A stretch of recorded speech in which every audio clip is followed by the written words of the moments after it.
again. If you missed my previous video, I better tell you who I am, just in case you don't know. I'm Barbara Spencer, the writer. And for the next few months, I'm going to be recording videos, and I'm also going to be reading aloud from some of my books.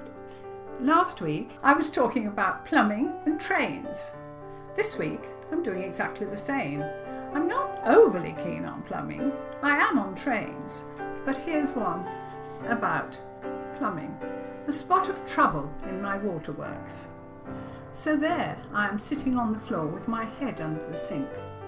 The question, what am I doing there, is the wrong question. The answer is plainly obvious, since I'm surrounded by the bowels of plumbing, 2 outlet pipes and a U-bend. The question, what am I doing there at 11 o'clock at night, is also the wrong question. And had it been asked at the time, I would have said it is also somewhat irritating. It's quite obvious what I'm doing.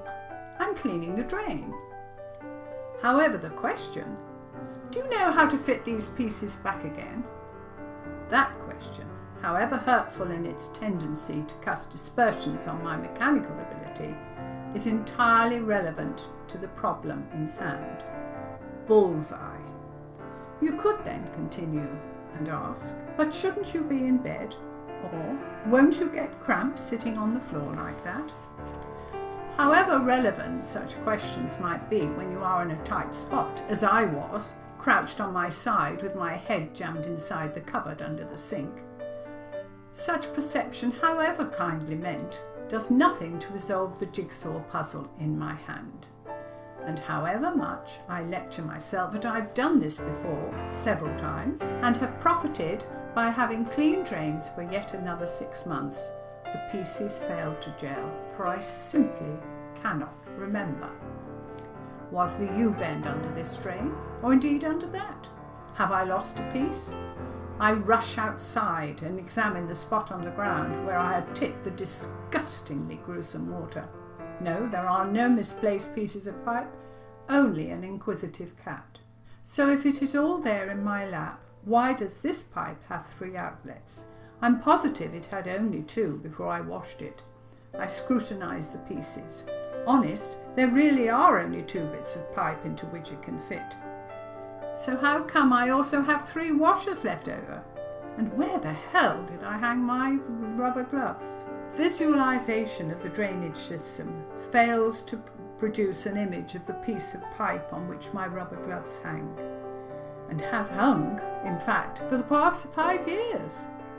Instead, it produces cramp, my toes curling up like slices of stale bread, causing me to screech in agony and hang onto my toes until the spasm has passed.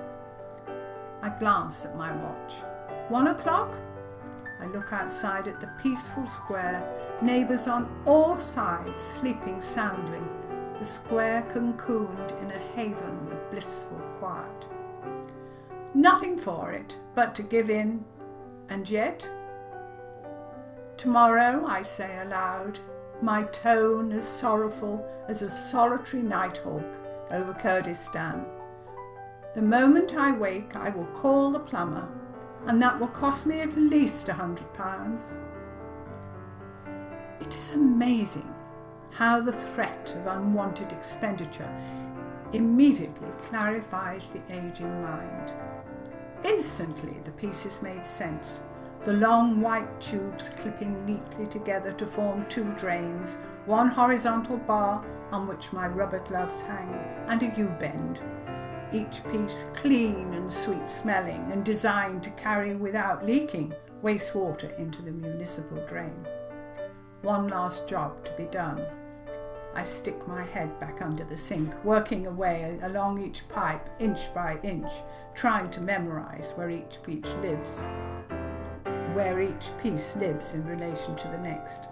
Well, I say, glancing at my watch and the silently seeping square, at least I saved myself a ton of money. And on that happy thought, I take myself off to bed.